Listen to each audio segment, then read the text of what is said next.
시편 62편 1절로 12절까지 교독하겠습니다. 나의 영혼이 잠잠히 하나님만 바라며 나의 구원이 그에게서 나오는도다. 오직 그만이 나의 반석이시오 나의 구원이시오 나의 요새이시니 내가 크게 흔들리지 아니하리로다. 넘어지는 담과 흔들리는 울타리 같이 사람을 죽이려고 너희가 일제히 공격하기를 언제까지 하려느냐. 그들이 그를 그의 높은 자리에서 떨어뜨리기만 꾀하고 거짓을 즐겨하니 입으로는 축복이요 속으로는 저주로다. 셀라. 나의 영혼아 잠잠히 하나님만 바라라.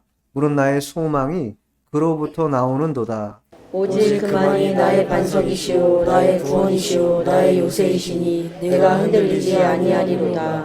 나의 구원과 영광이 하나님께 있음이요 내 힘의 반석과 피난처도 하나님께 있도다. 백성들아 시시로 그를 의지하고 그의 앞에 마음을 토하라. 하나님은 그의 피난처시로다. 셀라. 아 슬프도다. 사람은 입김이며 인생도 속임수이니 저울에 달면 그들은 입김보다 가벼우리로다. 부하를 의지하지 말며 탈취한 것으로 허망해지지 말며 재물이 늘어도 거기에 마음을 두지 말지어다. 하나님이 한두 번 하신 말씀을 내가 들었나니 권능은 하나님께 속하였다 하셨도다. 주여 인자함은 주께 속하오니 주께서 각 사람이 행한 대로 갚으시니이다. 아멘. 아멘. 네, 오늘 말씀의 제목은 분투하는 신앙, 분투하는 신앙이라는 제목으로 하나님 말씀을 증거하도록 하겠습니다. 분투한다라는 것은 있는 힘을 다해서 싸우는, 그리고 또 싸우려고 노력하는 그런 마음 상태를 분투다 이렇게 말합니다. 이 분투할 때는, 환경이 좋을 때는 분투할 일이 별로 없습니다. 환경이 어려울 때, 나의 삶에 어려운 환경과 상황이 도래할 때에 그때 망연자실하고 그 상황 때문에 주저앉는 경우가 대단히 많습니다. 그러나 신앙자들은 그러할 때에 주저앉지 말고 분투해야 한다라는 것입니다. 그래서 분투하는 신앙이 대단히 중요하다.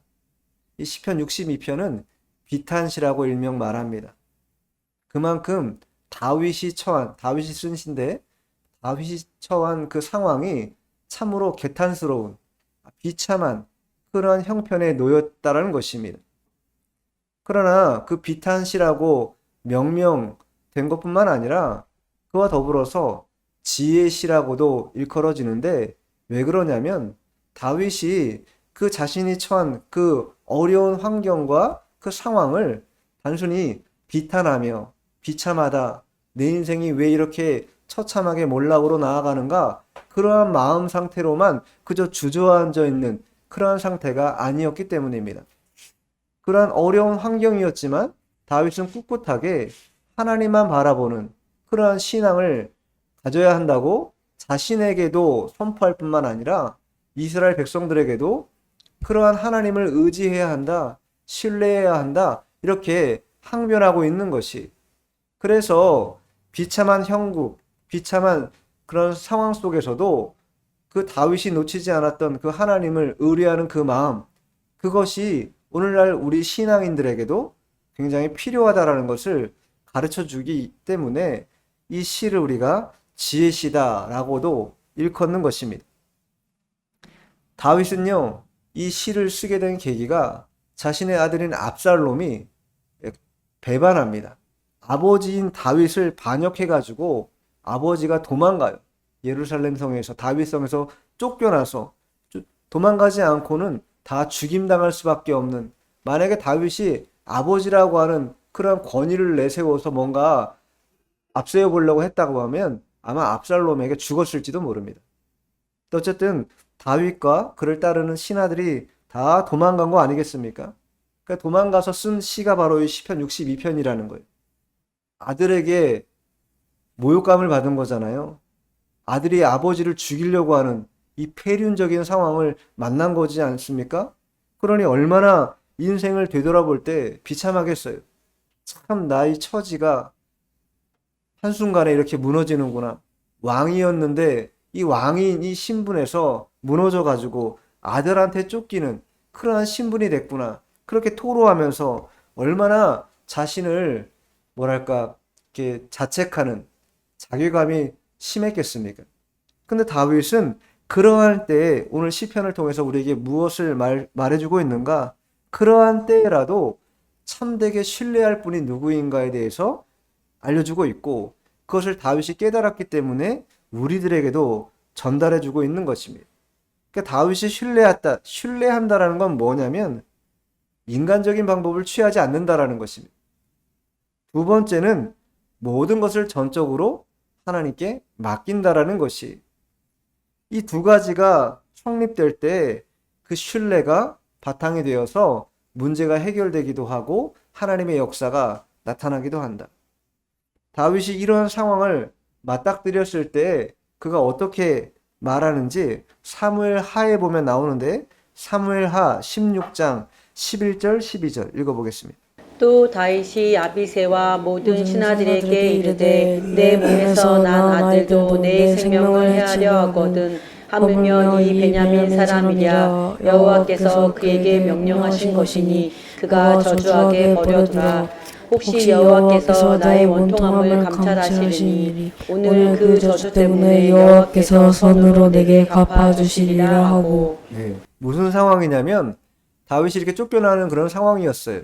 근데 그때 베냐민 사람 이 시므이라고 하는 사람이 있었습니다. 그 시므이가 떠나가는 다윗을 보면서 소리 지르면서 그 막 모욕하는 그런 말을 막 퍼부어요. 근데 그 얘기를 듣고 있던 다윗의 신하들이 아비새와 그 신하들이 당장 쫓아가서 저 시므이를 내가 처단하겠다 말하지 않습니까? 그때 다윗이 뭐라고 말해? 놔두라는 거예요. 그가 나를 저주하는 것 또한 하나님이 허락하신 것이기 때문에 저주하는 것이다. 우리 같으면 당장 쫓아가서 저놈을 잡아 죽여라 이렇게 할 법도 한데 다윗이 그렇게 대응하지 않고 있다라는 거예요. 특별히 사무엘하 16장 12절에 보면 뭐라고 말합니까? 혹시 여호와께서 나의 원통함을 감찰하시리니 오늘 그 저주 때문에 그 시므의 저주 때문에 여호와께서 선으로 내게 갚아주시리라. 이러한 일, 내가 악으로 도전하는 일에 대해서 악으로 대응하지 않는 이 일로 말미암아 하나님께서 선으로 우리에게 갚아주실 수도 있다. 그 믿음을 가지고 있었다라는 거예요. 그러니 다윗이 가지고 있는 그 마음이라는 게 어떻겠습니까? 하나님을 향한 그 신뢰가 굳건한 바탕이 됐다. 그러면 그러한 신뢰가 어떻게 굳건해질 수 있었을까? 다윗은 근본적으로 신본주의적인 인생을 살았습니다. 철저하게 하나님 중심, 하나님이 원하시는 뜻을 제일 1순위로 여기는 그러한 삶을 다윗이 살았습니다. 그러한 다윗에게 지금 세상의 인본주의자들이 지금 뭐 하는 것입니까? 도전하고 핍박하는 것이에요. 심지어 아들까지도 그렇게 도전하고 핍박하는 것이죠. 그러나 그러한 도전도 다윗은 하나님의 선이시면 갚으실 것이다. 하나님의 선이시면 능히 이기신다. 라고 하는 이 신앙의 분투의 마음이 다윗에게 있었어요. 우리 같으면 만일 내가 그 다윗의 그 상황에 대입해가지고 내가 그 속에 들어가 있다고 하면 나는 과연 시므이의 저주를 어떻게 받아들일 것이며 그 환경과 상황을 어떻게 나는 처리할 수 있을까 생각해 본다면 다윗이 가지고 있는 이 중심이라는 게 얼마나 굳건한가 다시 한번 새삼 깨달을 수 있을 것입니다. 자, 그러면 본문 돌아와서 1절, 2절 읽어보죠. 1절, 2절 시작. 나의 영혼이 잠잠히 하나님만 바라며 나의 구원이 그에게서 나오는 도다. 오직 그만이 나의 반석이시요 나의 구원이시요 나의 요새이시니 내가 크게 흔들리지 아니하리로다. 지금 만난 상황은 정말 일촉즉발에 자칫 잘못하면 죽을 수밖에 없는 상황이에요. 후세라고 하는 이 다윗의 친구가 아니었다면 아마 다윗은 그때 죽었을지도 모릅니다. 물론 하나님이 역사하신 것이긴 하지만 어쨌든 그런 위험천만한 상황에서 다윗이 뭐라고 고백합니까? 나의 영혼이 잠잠히 바란다. 잠잠히 하나님만 바란다. 잠잠히 하나님. 여기 잠잠히 바란다라는 것은 히브리어로 뚜미야라고 하는 뚜미야. 뚜미야라는 뜻은 동요하지 않는다는 뜻이 동요하지 않는다. 동요하지 않는다. 흔들리지 않는다는 뜻이죠.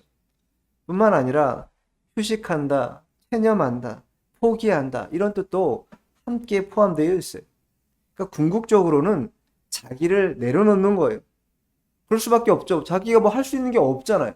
내가 뭔가 힘을 내서 할 수 있는 여력이 하나도 없다라는 거예요.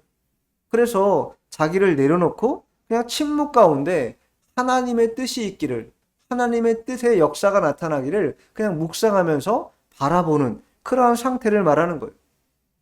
이 자기 포기라는 것은 자기 부인과도 같은 것이죠. 내가 뭔가 해보려고 하지 않고 내가 한 걸음, 내가 뭔가를 더 얹으려 하는 그런 마음을 갖는 것이 아니라 자기 자신은 그냥 침묵하는 것이고 오로지 하나님만이 이 상황과 환경을 해결하시고 또 능히 이기실 수 있다고 하는 이 믿음을 바탕하여서 주님께 소망을 두는 것. 그게 바로 잠잠히 바라는 것입니다.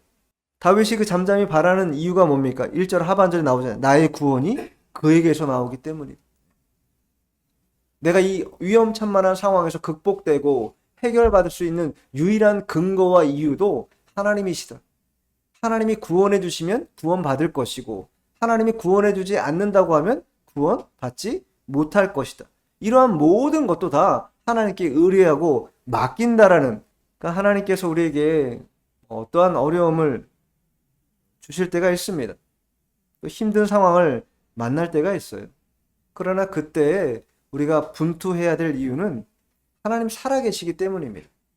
하나님 살아계시고 우리의 일들을 그대로 지켜보신다라는 거예요.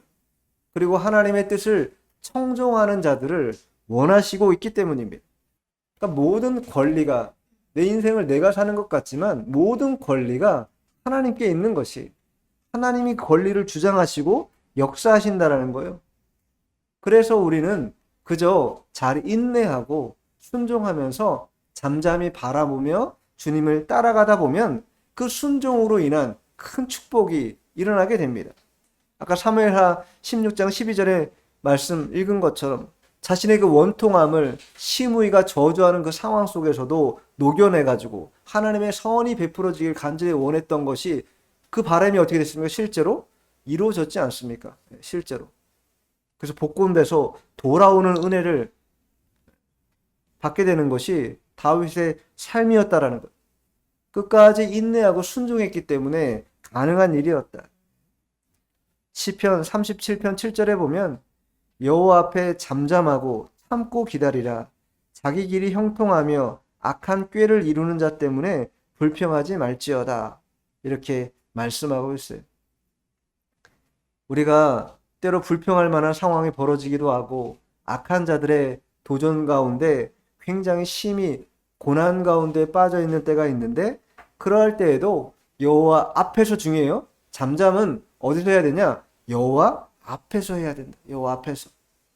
여호와 앞에서 참아야 하는 것이고 여호와 앞에서 기다려야 하는 것입니다. 다른 곳에서는 해결이 없어요.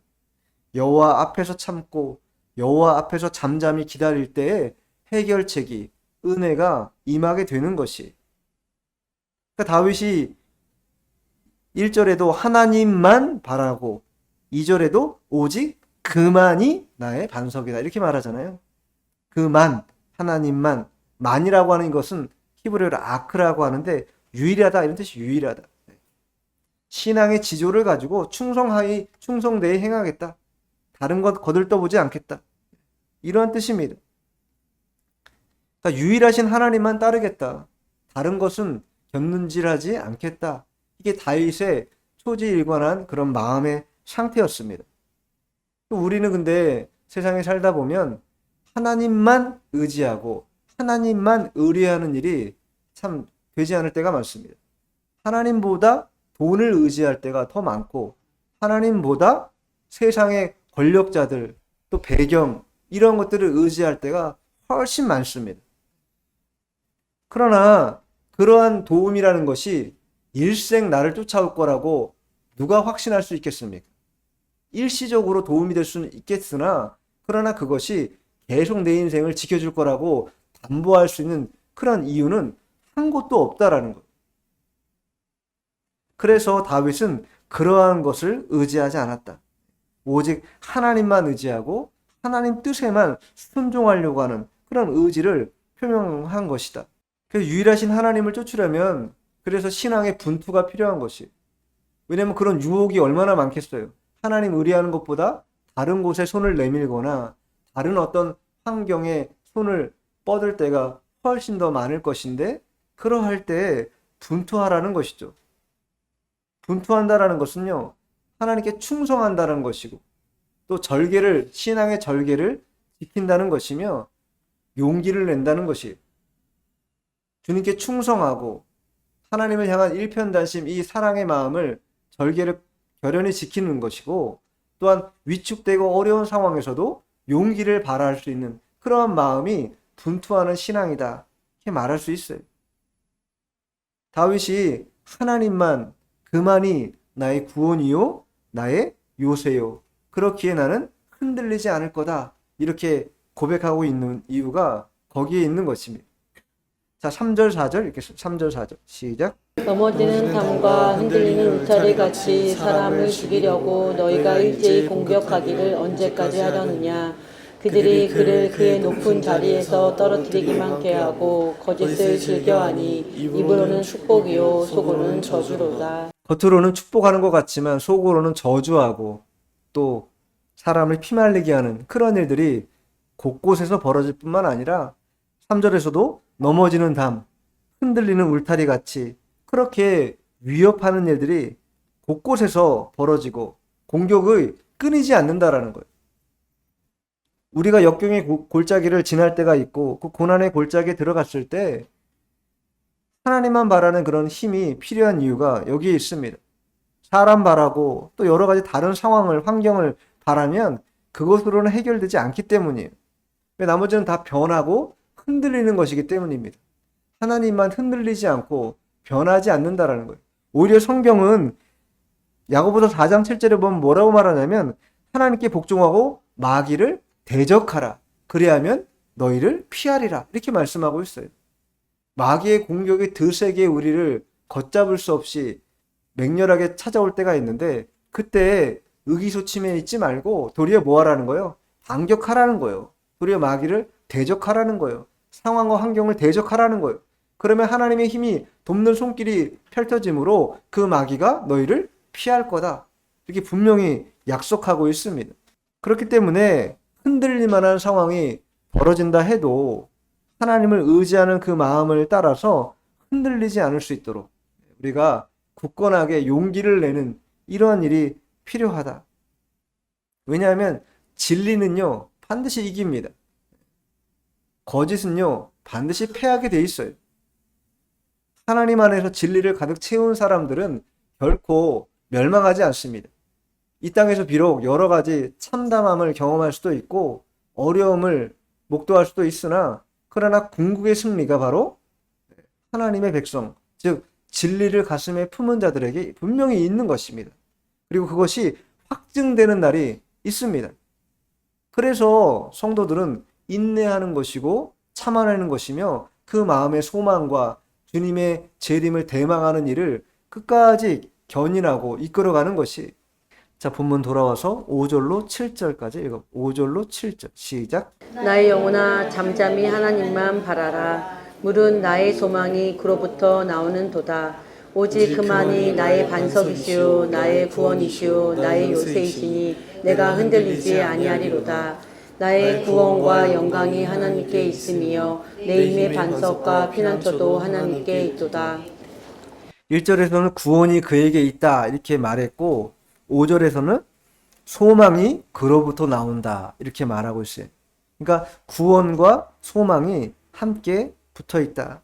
아까 아크라고 제가 무엇만 하나님만 그만 할 때 그 아크라고 말씀드렸죠. 이 표현 자체가 믿음을 표시하는 말씀이지 않습니까? 믿음을 나타내는 말입니다.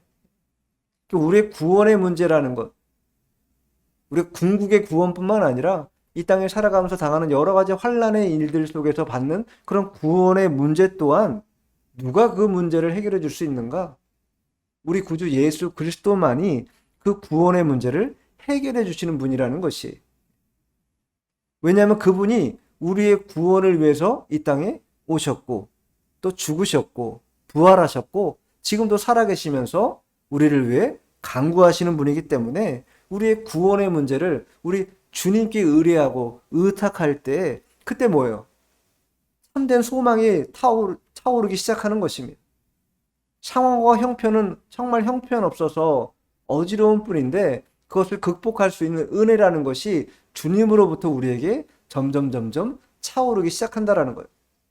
마치 에스겔의 그 성전이 물이 차오르는 것처럼 발목에서부터 차올라가지고 우리를 사람을 덮은 그러한 은혜가 임했던 것처럼 우리들에게도 그렇게 우리의 어려운 상황 속에서 주님을 더 의뢰하고 찾게 될 때 그러한 역사가 나타나게 된다라는 거예요. 그러니까 구원과 소망이라는 게 한 가지로 연동되어 있다. 자, 데살로니가전서에 보면 5장 8절 한번 읽어보죠. 데살로니가전서 5장 8절. 우리는 낮에 속하였으니 정신을 차리고 믿음과 사랑의 호심경을 붙이고 구원의 소망의 투구를 쓰자. 구원의 무슨 투구를 써요? 구원의 소망의 투구를 쓰자. 구원이라고 하는 이 마지막 우리가 받을 이 소망의 일들을 마음에 염두하고 그 투구를 쓰고 우리가 낮에 속한 자처럼 정신을 차리고 행해야 한다라는 거예요. 자, 이번에는 베드로전서도 찾아볼게요. 베드로전서 1장 21절. 너희는 그를 죽은 자 가운데서 살리시고 영광을 주신 하나님을 그리스도로 말미암아 믿는 자니 너희 믿음과 소망이 하나님께 있게 하셨느니라. 우리의 믿음과 소망이 누구에게 있어요? 하나님께 있다.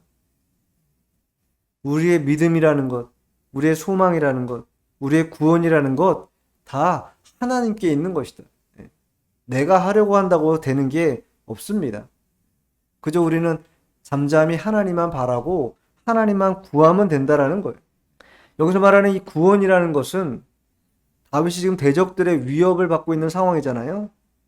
그 위협에서부터 안전하게 목숨을 보존할 수 있는 그러한 것을 말하는 것이고 또 영광이라는 것은 다윗이 왕으로서 빼앗겼던 그 왕권이 회복되는 그러한 것을 의미하는 것입니다.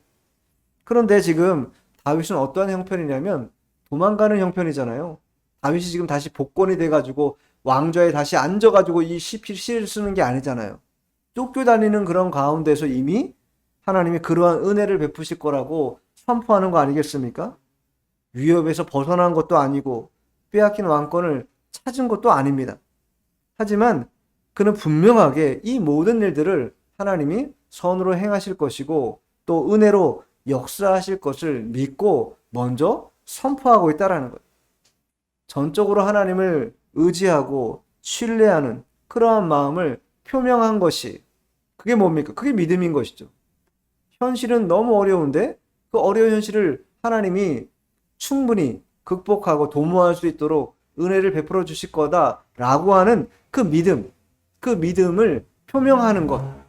그게 바로 분투하는 신앙이라는 것. 아무도 그것을 할 수 없는 그 누구도 그 힘든 상황을 극복할 수 없을 거라고 포기하려는 그러한 상태에서도 포기하지 않고 끝까지 자신의 입술로 그 살아계신 하나님을 고백하는 것. 그분이시면 충분히 이 상황을 우리에게 해결할 수 있는 힘을 공급하실 수 있다라고 하는 것을 계속해서 되뇌어서 토설하는 것. 그게 바로 우리가 할 일이라는 것. 그래서 다윗이 바로 8절에 그것을 지금 전하고 있습니다. 자, 본문 8절 읽어보죠. 시작. 백성들아 시시로 그를 의지하고 그의 앞에 마음을 토하라. 하나님은 우리의 피난처시로다. 살라. 다윗이 하나님의 구원을 강구하는 상황 속에서 자기 자신에게만 얘기하는 게 아니라 지금 뭐라고 백성들아, 자기를 따르는 백성들이잖아요. 그 백성들에게도 지금 말하고 있는 거예요. 시시로 그를 의지하라. 시시로 그를 의지하라. 시시로. 시시라는 게 뭡니까? 항상, 늘 이란 뜻이잖아요. 항상 주님을 의지하라는 뜻이에요.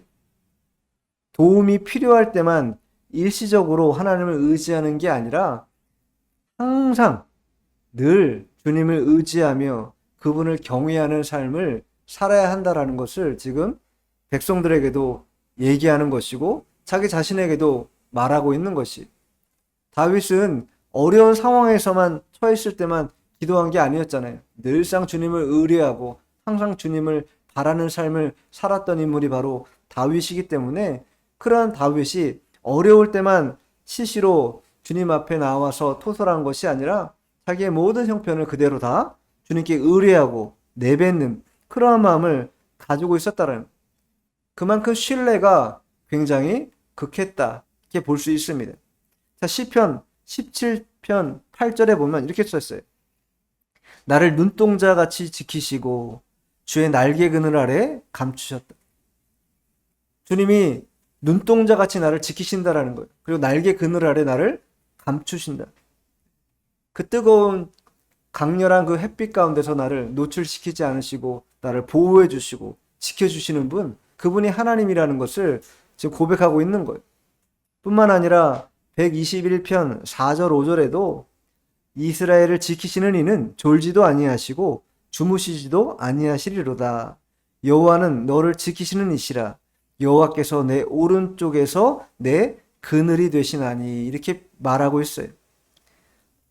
지키시는 분인데 우리를 지키시는 분인데 졸지도 않고 주무시지도 않는다. 그러면서 눈동자같이 우리를 살피시면서 우리를 그 장렬하는 태양빛에서 그늘을 삼아주시고 보호해주시는 것, 그것이 바로 주님이라는 거예요. 그러니 그분께 의뢰해야지. 그분께 뭐 해야 돼요? 시시로 의지하고 나의 모든 것을 토로해야 된다라는 거예요. 시시로 토로한다는 게 뭐겠습니까? 주님께 기도한다는 거 아니겠습니까? 간절하게 주님을 찾고 의지하고 기도하는 것. 그게 바로 우리가 분토해야 될 때 해야 할 일입니다. 다른 곳에 마음과 힘을 빼앗기지 말고 주님께 나아가서 잠잠히 주님만 바라며 나의 모든 것을 다 토해내는 것. 마치 한나가 심정이 통하는 기도를 했다고 하지 않습니까? 여러분, 심정이 통하는 기도를 하고 있나요? 주님을 정말 1대1로 대면해서 정말 주님의 깊은 임재 가운데서 그 심정이 통하는 기도를 우리가 하고 있는가? 살펴보지 않을 수 없다라는 것이. 자, 본문 9절 읽죠. 시작. 아 슬프도다. 사람은 입김이며 인생도 속임수이니 저울에 달면 그들은 입김보다 가벼우리로다. 이 구절을 여러 성경을 찾아봤는데 이 구절이 조금 번역이 좀 아쉬운 부분이 없잖아 있어요. 다른 성경으로 제가 다시 읽어드릴게요. 참으로 천한 자도 헛되며 높은 자도 거짓되니 저울에 올려놓으면 입김보다 가볍다. 개역 성경에는요 거의 이렇게 다른 성경이 번역한 것처럼 유사하게 번역했어요. 근데 개정 개역만 좀 이렇게 슬프도다 이런 식으로 번역을 했더라고요. 좀 아쉬운데 여기서 어쨌든 선한 자가 나오고 높은 자가 나온다. 선한 자라는 것은 문자적으로 보면 사람의 아들이란 뜻이에요. 베니아담이라고 해가지고 사람의 아들이라고 말할 수 있고, 높은 자라는 것은 남자의 아들이라는 의미로 히브리어로 써 있는데, 이런 뭐 어휘적인 것을 떠나서 선한 자부터 높은 자라는 건 뭐예요? 모든 사람을 망라한다라는 거예요. 모든 인생을 망라한다라는 거예요. 아무리 높은 위치에 있는 자라 할지라도, 아무리 선한 위치에 있는 자라 할지라도 그 인생이라는 게 어떠하냐? 다 덧없다라는 거예요. 입김으로 다 날아가 버릴 수밖에 없는 그러한 연약하기 짝이 없는 그러한 자들이 누구인가? 바로 인생들이라는 거예요. 근데 호언장담을 해요. 자신이 갖고 있는 알량한 어떤 권력과 힘, 돈 이런 게 있다고 뭐 떵떵거려요.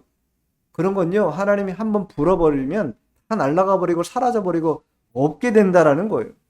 참으로 천한 자도 헛되고 높은 자도 거짓되다. 저울에 우리를 올려놓으면 입김보다 가볍다. 올려놓을 필요도 없을 만큼 가벼운 존재가 바로 인간이기 때문에, 그런 인간이 인간을 의지해요? 인간이 인간을 신뢰해요? 그것이 아니라 우리 모두가 다 진정으로 믿고 의지해야 할 분이 누구이신가? 하나님 한 분밖에 없다. 하나님만 의지해야 된다. 그 연약하고 입김에 날아갈 인생들을 의지한들 그가 의지처가 되지 못한다는 것입니다. 도리어 그들은 어떠한 일을 행하는가? 그 알량한 권력과 힘과 돈과 그 배경을 가지고 더욱더 포악해진다라는 거예요. 그리고 더욱더 재물을 늘리는 데 혈안이 돼 있다라는 거예요. 그리고 하나님께는 마음을 두지 않고 있다. 자, 10절 읽어보죠. 시작. 포악을 의지하지 말며 탈취한 것으로 허망하여 지지 말며 재물이 늘어도 거기에 마음을 두지 말지어다. 포악을 의지한다라는 것. 포악을 의지한다는 게 힘을 의지하는 것이죠. 자신이 가진 것을 의지한다라는 것입니다. 누가 그렇습니까, 지금? 압살롬이 그렇죠. 압살롬과 그의 무리들이 그렇죠. 단기간에 뭔가 왕위를 찬탈했기 때문에 자신들이 이것을 누릴 수 있을 거라고 하는 그 헛된 욕심 때문에 눈이 멀어가지고 무력을 통해서 아버지의 왕권을 지금 빼앗은 거 아닙니까? 그리고 그 아버지가 지금 도망가고 있는 상황 아닙니까? 일시적으로 승리를 거둔 눈도 보였어요. 그러나 일시적인 거라는 거예요. 왜냐하면 그것이 하나님의 뜻이 아니기 때문이에요. 하나님이 원하시는 뜻이 아니기 때문에 결국 그들이 무력으로 일어났지만 결국은 무력으로 망하고 만다. 뿐만 아니라 10절 하반절에도 재물이 늘어도 거기에 마음을 두지 말라. 재물을 늘리는데 불의한 방법, 거짓의 방법으로 치부하는 일을 자꾸 행하려고 하는 그런 이들이 얼마나 많습니까? 그러나 그것만큼 어리석은 일이 없다라는 거예요. 결국은 다 잃어버리게 된다. 성경에 분명히 써 있어요. 자, 여기 찾아보죠. 예레미야 한번 찾아보겠습니다. 예레미야 17장 11절. 불의로 치부하는 자는 자고새가 낳지 아니한 알을 품은 같아서 그의 중년에 그것이 떠나겠고 마침내 어리석은 자가 되리라. 불의로 치부하는 자들, 거짓된 것, 불의한 것으로 아무리 모아놔도 자고새가 낳지 아니한 알을 품는 것처럼 결국엔 다 뭐예요? 떠나가 버리고 만다라는 거예요. 잃어버리고 만다라는 거예요. 그러한 어리석음을 행하지 말라. 그래서 진리 가운데 걸어가는 게 하나님의 공의와 정의를 따라가는 게 대단히 중요한 것이에요. 당장은 득이 없는 것 같아요. 당장은 나에게 유익이 없는 것 같지만 그러나 시간이 조금만 지나보면 그것이 얼마나 나에게 유익한 것이며 얼마나 득이 되는지 알 수 있다라는 거예요. 그런데 그 유혹을 뿌리치지 못하고 그 순간에 그것을 딱 손에 움켜쥐는 그 순간, 그때는 찰나적으로 뭔가 얻은 것 같고 좋은 것 같지만 그러나 그것이 도리어 나에게 독이 되어서 전신에 퍼져서 나를 옴짝달싹 못하게 만드는 그러한 맹독이 될 수도 있다라는 것을 알아야 된다는 거예요. 그래서 불의를 결코 좋아해서도 안 될 뿐만 아니라 곁에 가지도 않으려 해야 된다라는 거예요. 자, 마지막 11절, 12절 읽어보죠. 시작. 하나님이 한두 번 하신 말씀을 내가 들었나니 권능은 하나님께 속하였다 하셨도다. 주여 인자함은 주께 속하오니 주께서 각 사람이 행한 대로 갚으심이니이다. 주께서 각 사람이 행한 대로 갚으신다. 압살롬이 행한 그것 때문에 보응을 받을 것이고 다윗이 비록 여러 가지 험난한 환경을 만나서 피난하는 가운데 자신을 저주하는 자의 입에서 나오는 그 저주를 들으면서도 선하신 하나님이 갚아주실 거라고 하는 이 믿음을 버리지 않았던 그 행함대로 하나님이 다 갚아주실 것이다. 그리고 실제로 다 그렇게 갚아주셨습니다. 62편의 결론은 모든 권능이 하나님께로부터 나온다라는 거예요. 힘의 원천, 견고하고 강한 힘, 그것이 권능인데 그것이 어디서 나오는가? 하나님으로부터 나온다는 거예요. 다윗은 이미 7절에 그래서 구원과 영광이 하나님께 있다 고백하지 않았습니까? 그런 것처럼 이 결론부에 와가지고도 이 모든 권능이라는 게 누구의 손에 달려 있는가? 하나님의 손에 달려 있다. 일시적인 패역자들이 일시적인 힘을 가지고 농락하고 자신의 힘을 이용하여 정의와 진리를 폐하려는 그런 일들을 꿈꾸고 행하기도 하지만 그러나 그들의 결국은 어떻게 되는가? 다 멸절되고 도말되고 만다라는 게 오늘 이 시편을 통해서 우리에게 주는 교훈이다 이렇게 말할 수 있습니다. 다윗은요 아들 압살롬의 반란을 통해서 쫓기는 자, 도망자의 신세였습니다. 인간적으로 볼 때는 참 견디기 어려운 배반의 맛을 본 거지요. 또 경각간에 자신의 목숨이 어떻게 될지 모르는 절체절명의 그런 순간에 또 상황에 처해 있는 그런 상태였습니다. 어쨌든 이 세상은요 여전히 요란합니다. 여전히 들끓어요. 거짓이 난무하고 비진리가 또 불의가 판을 쳐서 성도들의 목을 조르는 그런 때라는 거예요.